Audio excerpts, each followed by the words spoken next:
everyone, welcome back to YouTube channel. So in this video today we will discuss about deltoid muscle.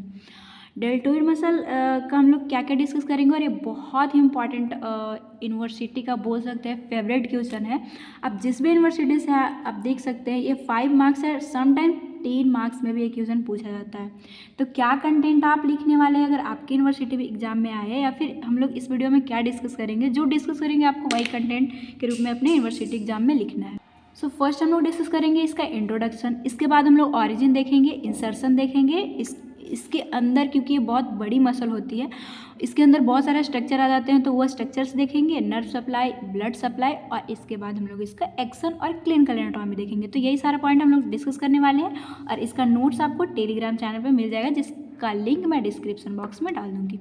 ठीक है, अगर आप मेरे channel पे अभी भी नए हैं तो प्लीज़ चैनल को सब्सक्राइब कर लीजिए और यहाँ से आप फिजियोलॉजी का इंपॉर्टेंट क्वेश्चन या फिर कौन सा एनाटॉमी में कितने इंपॉर्टेंट क्वेश्चन और उसके नोट्स के साथ मैं सारा वीडियो प्रोवाइड की हूँ हैंड रिटन, और साइको हो गया, बायोकेमिस्ट्री हो गया, सोशियो हो गया, सारा चीज़ का वीडियो आपको मेरे चैनल पे मिलेगा। तो प्लीज़ सब्सक्राइब कर लीजिए और जाके आराम से प्लेलिस्ट में सारा चीज़ देख सकते हैं, वो भी हैंड रिटन नोट्स आपको मिलेगा।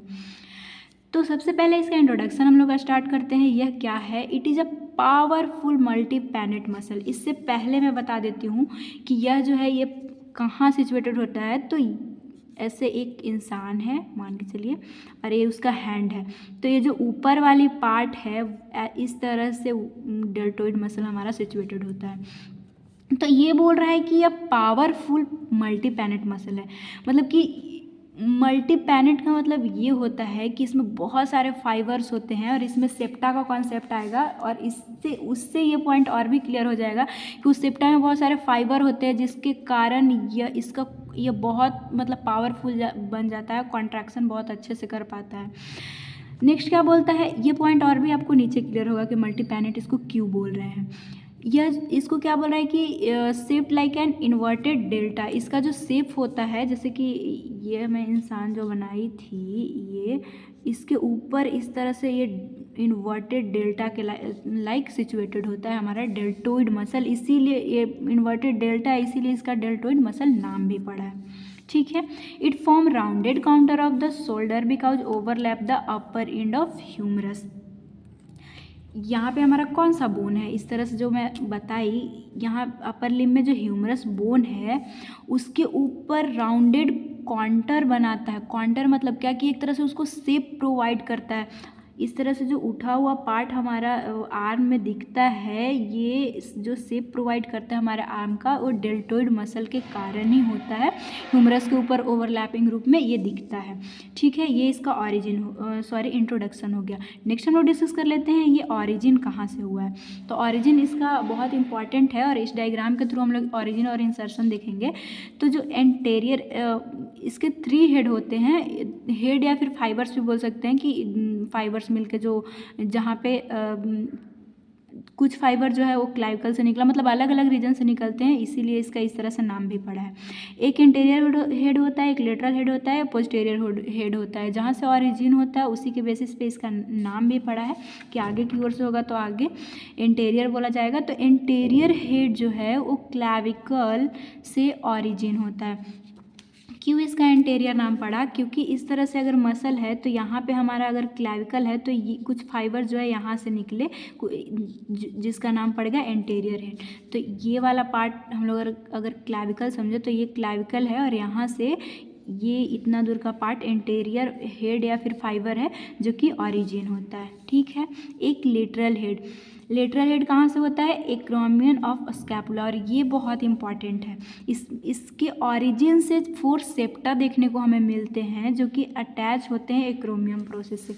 एक्रोमियम प्रोसेस क्या है? जो आप ये स्कैपुला का अगर हम लोग इस तरह से अगर डायग्राम देखें तो ये एंटेरियर व्यू से अगर आप देखते हैं तो ऊपर वाली जो ऐसे उठा हुआ पार्ट रहता है उसी को हम लोग एक्रोमियम प्रोसेस बोलते हैं, और वहाँ से ही लेटरल हेड। तो देखिए ये आगे वाला इसको तो हम लोग एंटेरियर बोल दिया और ये लेटरल की ओर जा रहा है, हमारे बॉडी से दूर जा रहा है, तो इसीलिए इसको लेटरल हेड बोलते हैं जो कि एक्रोमियम से अराइज होता है। जो एक्रोमियम जो पार्ट है हमारा स्कैपुला का वहाँ से, तो ये हो गया। और इसमें बोल रहा है कि इसके ऑरिजिन से 4 सेप्टा निकलते हैं। जो इस तरह से आपको स्ट्रक्चर देख रहे हैं, इसको इंटरमस्कुलर सेप्टम्स बोलते हैं। कुछ ऑरिजिन से सेप्टा निकलता है, जहाँ से ऑरिजिन हुआ है ये एक्रोमियन वाला पार्ट, और कुछ इंसर्शन वाले पार्ट से निकलते हैं। इंसर्शन होगा डेल्टोइड ट्यूबरोसिटी पे, जो कि हम लोग आगे देखेंगे।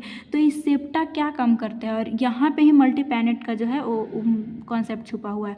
इस सेप्टा निकलते हैं और इससे फर्दर छोटे छोटे छोटे छोटे छोटे बहुत सारे फाइबर्स निकलते हैं, जिसके कारण ये जो मिड वाला पार्ट होता है ना, वो बहुत ही मतलब इसको ऐसा बोल सकते हैं कि जब फाइबर है अच्छा तो अच्छा कॉन्ट्रैक्ट भी करेगा, अच्छा से कॉन्ट्रैक्शन मतलब अपना फंक्शन जो है अच्छे से करेगा, और इसीलिए इसको मल्टी पैनेट, बहुत सारे फाइबर है इसीलिए मल्टी पैनेट बोलते हैं। और ये बहुत स्ट्रेंथ प्रोवाइड करता है हमारे जो भी आर्म में मूवमेंट करवाने के लिए, जो कि हम लोग एक्शन में जाके देखेंगे। ठीक है, नेक्स्ट हमारा पार्ट क्या बचता है, पोस्टीरियर हेड, जो कि स्पाइन ऑफ स्कैपुला से ऑरिजिन होता है। अगर आप स्कैपुला का पीछे वाला डायग्राम देखें तो इस तरह से एक स्ट्रक्चर निकला होता है, उसी को हम लोग स्पाइन ऑफ स्कैपुला बोलते हैं। तो ये पीछे की ओर जाके उससे ऑरिजिन हुआ है, जैसे कि इस तरह से ये है ना, तो ये कुछ आगे से निकला, ये लेटरल से निकला और कुछ पीछे से निकला, तो उसको हम लोग पोस्टीरियर हेड या पोस्टीरियर फाइबर बोल रहे हैं। और वो कहाँ से निकला, स्पाइन ऑफ स्कैपुला से। ऑरिजिन इसका कंप्लीट हुआ। अब हम लोग देखते हैं इंसर्शन। जितने भी फाइबर है वो नीचे आके अपने एक साथ मिलेंगे और वो कहाँ जाके कन्वर्ज कर जाएंगे, कहाँ जाके ख़त्म हो जाएंगे, डेल्टोइड ट्यूबरोसिटी पे। डेल्टोइड ट्यूबरोसिटी क्या है, ये जो हमारा ह्यूमरस है उसके शाफ्ट पे, जैसे कि ये ह्यूमरस का हेड हो गया, ये वाला शाफ्ट वाला पार्ट हो गया, इधर इंड वाला पार्ट हो गया, तो यहाँ पे ही एक ऐसे स्ट्रक्चर होता है जिसको हम लोग डेल्टोइड ट्यूबरोसिटी इसीलिए बोलते हैं क्योंकि यहाँ पे डेल्टोइड मसल आके इंसर्शन उसका होता है, वहाँ पे आज जाके ख़त्म होता है। अब एक और कॉन्सेप्ट जो सेप्टा वाला है, इसमें भी देख लेते हैं कि 3 सेप्टा इंसर्ट होता है इसके अटैचमेंट से, डेल्टोइड ट्यूबरोसिटी से, जो कि आपको दिख रहा होगा। और इससे भी छोटे छोटे फाइबर निकले होते हैं जो कि बेसिकली वही काम कर रहे हैं, इसको स्ट्रेंथ प्रोवाइड कर रहे हैं, पावरफुल बना रहे हैं। ठीक है, नेक्स्ट पॉइंट हम लोग डिस्कस करते हैं कि इसका एक्शन क्या है, क्या काम करता है। ऐसे भी पावरफुल इस मसल को बोला जा रहा है। तो जो इसका एंटीरियर वाला फाइबर है वो हमारे हैंड को फ्लेक्जन करवाता है, एडक्शन करवाता है, बॉडी के तरफ जो हाथ को हम लोग लाते हैं, अपने आर्म को लाते हैं, वो एडक्शन। नेक्स्ट क्या करवाता है, मेडियल रोटेशन। अगर आप बॉडी के तरफ से ही अगर रोटेट करवा रहे हैं अपने शोल्डर को तो उसको हम लोग मेडियल रोटेशन बोलते हैं। तो ये जो शोल्डर ज्वाइंट, जो कि बेसिकली ह्यूमरस और स्कैपुला वाले प्रोसेस से ही मिलकर बना है, तो उसको मेडियल रोटेशन करवाने में हेल्प करता है। नेक्स्ट क्या बोल रहा है, पोस्टीरियर फाइबर क्या काम करता है, तो ये जो एंटीरियर था वो फ्लेक्जन करवा रहा था और पोस्टीरियर एक्सटेंशन करवाता है। और क्या करवाता है, ये लेटरल रोटेशन। अगर आप बॉडी के मतलब कि बॉडी की ओर ना करके अगर अपोजिट साइड में जो रोटेशन करेंगे चारों तरफ अपने शोल्डर ज्वाइंट को या फिर अपने आर्म को, तो वो किसके कारण होता है, डेल्टोइड मसल के पोस्टीरियर फाइबर के हेल्प से। नेक्स्ट क्या है हमारा लास्ट, एक्रोमियम। जो एक्रोमियम से अराइज हुआ था लेटरल वाला फाइबर या फिर हेड, वो क्या काम करवाता है, एबडक्शन करवाता है हमारा आर्म के। एडक्शन मतलब कि इस ऐसे हमारा बॉडी है तो इधर लाके जो हम लोग आर्म को अपने हाथ को सटाते हैं वो वाला हो गया। और अगर इस तरह से हम लोग ऐसे अपने हाथ को ले जा रहे हैं दूर, तो उसको हम लोग एबडक्शन बोलेंगे। और 0 से 90 डिग्री तक ही करवाता है, कि मतलब ये आपका जैसे कि अपना ट्रंक वाला पार्ट हो गया और ये हाथ हो गया, तो इतना दूर जो आप ऐसे हाथ को उठाएंगे वो है एबडक्शन, 90 डिग्री तक। एक क्रोमियम जो फाइबर है डेल्टोइड मसल का, उसके वजह से होता है। नेक्स्ट हम लोग डिस्कस कर लेते हैं कि स्ट्रक्चर इसके अंदर कौन कौन से आते हैं डेल्टोइड मसल, क्योंकि ये पूरा एकदम से ऊपर की ओर ऐसे जो रहता है, तो नीचे बहुत सारे स्ट्रक्चर जो है इसके अंदर आ जाते हैं। तो कौन कौन सा स्ट्रक्चर है, कुछ तो बोन्स आएगा, बोन में कौन आएगा, कोरिकोइड प्रोसेस, और इससे स्ट्रक्चर जो भी रिलेटेड अटैच होता है वो सारी चीज़ आता है। कोरिकोइड प्रोसेस क्या है, ये जो अगर आप एंटीरियर का ऐसे व्यू स्कैपुला का देखते हैं तो यहाँ पे जो ऐसे जो एक स्ट्रक्चर दिखता है उसी को हम लोग कोरिकोइड प्रोसेस बोलते हैं। अगर ये स्ट्रक्चर आपको नहीं समझ में आ रहा तो प्लीज़ गूगल करके इस स्ट्रक्चर को देख लीजिएगा, क्योंकि जितना आपको इमेजिन रहेगा उतनी अच्छे से चीज़ें याद रहेगी। तो ये वाले प्रोसेस और क्यों आ रहा है, क्योंकि इसके ऊपर हम लोग देखे थे कि एक्रोमियम प्रोसेस और इसके नीचे कोरिकोइड प्रोसेस आता है। तो मसल यहाँ तक है तो ये स्ट्रक्चर तो ऑफकोर्स इसके अंदर आ ही जाएगा, इस मसल के अंदर। और इससे जो भी बहुत सारे, जैसे बोन से तो बहुत सारे स्ट्रक्चर अटैच होते हैं, तो जो भी स्ट्रक्चर अटैच है वो भी इस ये मसल के अंदर आ जाएंगे। तो ये पॉइंट क्लियर होगा। और नेक्स्ट क्या है, लेसर और ग्रेटर ट्यूबरोसिटी ऑफ ह्यूमरस। जैसे कि ये वाला हमारा ह्यूमरस बोन है, तो ये ऐसे करके इधर साफ्ट हो गया, इधर जो नेक वाला पार्ट है, तो यहाँ पे कुछ आता है ग्रेटर एंड उठा हुआ part, greater end lesser tuberosity of humerus. तो ये भी इसी के अंदर आता है, क्योंकि इसके नीचे आएगा जो डेल्टोइड ट्यूबरोसिटी है वो। तो ये अगर इस यहाँ पे है तो ये भी मसल के अंदर आ जाता है। नेक्स्ट क्या बोलता है, upper part of shaft of humerus. जो साफ्ट के अपर पार्ट हैं वो ऑफकोर्स इसके अंदर आएंगे। नेक्स्ट क्या बोलता है, सर्जिकल नेक ऑफ ह्यूमरस। जैसे ये नेक मैं बताई थी और यहाँ पे कुछ सर्जिकल नेक ह्यूमरस का प्रेजेंट होता है, तो वो भी इसके अंदर आता है। ये सारे बोन इसके अंदर आ गए। नेक्स्ट मसल आएगा। मसल कौन कौन सा आएगा, both head of biceps. Bicep के जो भी लॉन्ग हेड और शॉर्ट हेड है दोनों आ जाते हैं। और ट्राइसेप्स के सिर्फ इसके 3 हेड होते हैं, जिसमें सिर्फ लॉन्ग हेड आता है इसके रिलेशन, मतलब कि इसके अंदर जो डेल्टोइड मसल है हमारा उसके अंदर। नेक्स्ट क्या बोलता है कि tendon attach to coracoid process and tuberosity of humerus. तो अगर ट्यूबरोसिटी, जो डेल्टोइड ट्यूबरोसिटी है, यहाँ तक मसल हमारा आ ही रहा है ऊपर से लेकर नीचे तक, और कोरिकोइड प्रोसेस जो कॉन्सेप्ट मैं यहाँ बताई, इसके ऊपर रहता है हमारा एक्रोमियम। तो ये सारे, ये बोन भी आएगा, इससे जो भी अटैच जो मसल के टेंडन है वो भी आ जाएंगे, क्योंकि इसके ऊपर है हमारा मसल। तो जो भी स्ट्रक्चर नीचे है वो तो इसके अंदर आएंगे ही आएंगे। ठीक है, तो इसको बेसिकली याद आपको कैसे करना पड़ेगा, 1 से 2 बार अगर आप लिखते हैं या फिर प्रैक्टिस करते हैं तो ऑफकोर्स ये चीज़ें आपको ध्यान में जाए कि हाँ यहाँ पे वो स्ट्रक्चर है, वो स्ट्रक्चर है, तो इसके अंदर आएगा ही आएगा। अब ऐसा नहीं है कि सिर्फ मसल और बोन ही आता है, वेसल्स भी, हमारे वेसल्स और नर्व भी हैं भाई, ये बोलेंगे हम भी आएंगे उसके अंदर। तो कौन कौन से हैं, एक्जिलरी नर्व और एंटीरियर और पोस्टीरियर सर्कमफ्लेक्स वेसल्स। जैसे कि हमारे ये ह्यूमरस, नेक ऑफ ह्यूमरस हो गया, तो इसके कुछ ऐसे बेसिकली एक्जिलरी नर्व के ही जो ये ब्रांचेस होते हैं, जो इस तरह से सर्कमफ्लेक्स बनाते हुए वहाँ पे जो भी स्ट्रक्चर है सप्लाई करते हैं, तो ये सारे डेल्टोइड मसल के अंदर आ जाते हैं।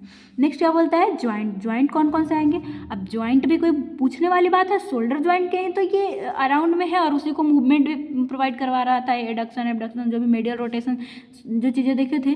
तो शोल्डर ज्वाइंट तो मतलब जो नहीं भी जानता होगा वो भी लिख लेगा, और इसके जो लिगामेंट है वो भी इसके अंदर आएंगे। बेसिकली शोल्डर ज्वाइंट हमारा यहाँ पे इस तरह से अगर प्रेजेंट है तो इसके ऐसे ये मसल होता है, तो इससे जो भी लिगामेंट है, बर्सा है, वो सारे इसके अंदर आ जाते हैं। नेक्स्ट बोलता है कि बर्सा। बर्सा क्या है, इस मतलब कि किसी भी जो साइनोवियल जॉइंट है उसके इर्द गिर्द कुछ फ्लूइड फील्ड स्ट्रक्चर होते हैं, जो कि बेसिकली इसको ये फ्रिक्शन से बचाता है, वो बर्सा का काम होता है। तो सब स्कैपुलर बर्सा, इंफ्रास्पाइनेटस बर्सा और सब एक्रोमियम या फिर सब डेल्टोइड बर्सा, जो कि शोल्डर जॉइंट के अराउंड में, सराउंड में ये प्रेजेंट होते हैं, जो कि इसके रिलेशन में आ जाते हैं। अगर आप ये बर्सा का नाम ना याद रहे तो आप सीधा ऐसे लिख लीजिएगा एग्जाम में कि बर्सा ऑफ शोल्डर जॉइंट, जो भी शोल्डर जॉइंट में बर्सा है वो डेल्टोइड मसल के अंदर आ जाएंगे। ठीक है, इसके अंदर कौन सा स्ट्रक्चर है वो सारा देखने के बाद हम लोग का नेक्स्ट पॉइंट है नर्व सप्लाई। नर्व सप्लाई कौन करेगा, एक्जिलरी नर्व जो इसके अंदर था ना, वही ऐसे निकल के इसको नर्व सप्लाई कर देता है। नेक्स्ट हम लोग देख लेते हैं ब्लड सप्लाई। ब्लड सप्लाई कौन करेगा, जो हमारा थोरैको एक्रोमियल आर्टरी है उसके कुछ ब्रांचेस होते हैं, एक्रोमियल एंड डेल्टोइड। तो आपको याद बस रखना है ये थोरैको एक्रोमियल आर्टरी, और क्योंकि एक्रोमियम तो ऐसे भी रिलेटेड है इससे और डेल्टोइड तो इसका नाम ही है, तो वो ब्रांचेस इसको सप्लाई कर देंगे। Next anterior circumflex humeral artery और पोस्टीरियर सर्कमफ्लेक्स ह्यूमरल आर्टरी, जो हम लोग देखे थे ना यहाँ पे सर्कमफ्लेक्स करके, वही इसके इर्द गिर्द रहते हैं और इसको सप्लाई कर देते हैं ब्लड को। नेक्स्ट है जो ब्रैंकाई प्रोफंडा ब्रोंकाई आर्टरी है, उसके डेल्टोइड ब्रांच जो है वो डेल्टोइड नाम है, और इस आर्टरी के डेल्टोइड एक ब्रांच निकलता है, और क्योंकि डेल्टोइड को ही सप्लाई कर रहा है इसीलिए इसको डेल्टोइड ब्रांच बोल देते हैं। लास्ट पॉइंट हम लोग का बचा है क्लिनिकल एनाटॉमी। क्लिनिकल एनाटॉमी कुछ नहीं, ये बहुत इंपॉर्टेंट पॉइंट है कि क्योंकि ये जो मिडल वाला फाइबर है ना बहुत मस्कुलर होता है, बहुत सारे फाइबर होते हैं, इसके कारण ये कॉमन साइट बन जाता है इंट्रामस्कुलर इंजेक्शन के लिए। कहाँ गिवन इन डेल्टोइड में हम लोग इंट्रा मस्कुलर इंजेक्शन देते हैं, और भी साइट है जो कि आप बेसिकली जानते ही होंगे, जैसे कि ग्लूटियस मसल हमारे थाई में, तो वहाँ पे भी दिया जाता है, और एक आईएम जो कि हमारे आर्म में ये डेल्टोइड मसल में दिया जाता है। Injection should be given the middle muscle of middle में दिया जाएगा, काहे के लिए, अवॉइड करने के लिए एक्जिलरी नर्व, क्योंकि एक्जिलरी नर्व इसके जो अंदर है उसको बचाने के लिए हम लोग मिडल में देते हैं, इस तरह से ऐसे सर्कल बनाते हैं। क्यों? क्योंकि यहाँ पे बहुत सारे मसल फाइबर हैं जो कि हम लोग इंजेक्शन अगर देते हैं तो अंदर जान से बचाएगा, वो मसल में ही रह जाएगा। ठीक है, नेक्स्ट हम लोग डिस्कस कर लेते हैं एक और क्लिनिकल, जो कि एट्रोपी हमारा डेल्टोइड मसल का होता है। कब? जब सर्जिकल नेक जो है हमारा ह्यूमरस का, इस तरह से जो ह्यूमरस है उसका सर्जिकल नेक अगर फ्रैक्चर हो जाए किसी कारणवश, तो इसके वजह से जो है उस एक्जिलरी नर्व जो है वो डैमेज हो जाता है। अब एक्जिलरी नर्व डैमेज हो जाएगा तो डेल्टोइड मसल काम नहीं करेगा, जिसके कारण ये एट्रोपी हो जाता है। इसके जो भी सेल्स मतलब फाइबर्स है वो एकदम सिकुड़ जाते हैं, एट्रोफी श्रिंक हो जाते हैं, जिसका रिजल्ट क्या होता है, जो राउंडेड कॉन्टर प्रोवाइड कर रहा था, एक शेप प्रोवाइड कर रहा था, आउटलाइन दे रहा था, वो अब नहीं रहेगा, और जो हमारा शोल्डर है सीधा ऐसे फ्लैट दिखाएगा जैसे कि सिर्फ बोन ही है। तो ये हमारा हो गया एट्रोपी ऑफ डेल्टोइड मसल, जो कि एक्जिलरी नर्व के इंजरी के कारण होता है। तो ये सारा चीज़ हमारा था डेल्टोइड मसल के बारे में। हम लोग क्या पढ़े, इसका ऑरिजिन, इंसर्शन, इसके अंदर कौन कौन सा स्ट्रक्चर आए और क्या डायग्राम था, कैसे था, वो सारा चीज़ देखिए। क्लिनिकल एनाटॉमी भी डिस्कस कर चुके। तो वीडियो कैसा लगा आप प्लीज़ कमेंट बॉक्स में बताइएगा, और वीडियो हेल्पफुल हो तो please subscribe my channel and like this video. और हाँ, और भी आपको जैसे कि इंपॉर्टेंट क्वेश्चन देखना है कि कैसे उसको कंटेंट के साथ, जो कंटेंट में प्रोवाइड करें उसी तरह से आप लिख सकते हैं एग्जाम में। फिजियोलॉजी का भी मैं इंपॉर्टेंट क्वेश्चन डाली हूँ, सोशियो साइको, बायोकेमिस्ट्री, सब मेरे चैनल पे आपको मिल जाएगा। अगर चैनल पर नया हो तो प्लीज़ चैनल को सब्सक्राइब कर लीजिए और जाके मस्त वीडियो देखिए और एग्जाम अपना लिख सकते हो वहाँ से नोट्स लेके। और इसका नोट्स कहाँ मिलेगा? प्रकाश नर्सिंग अकेडमी, जो कि टेलीग्राम चैनल है, इसका लिंक डिस्क्रिप्शन बॉक्स में रहेगा, वहाँ से जाके आप ले सकते हैं। थैंक्स फॉर वॉचिंग, मिलेंगे नेक्स्ट वीडियो में नेक्स्ट क्वेश्चन के साथ।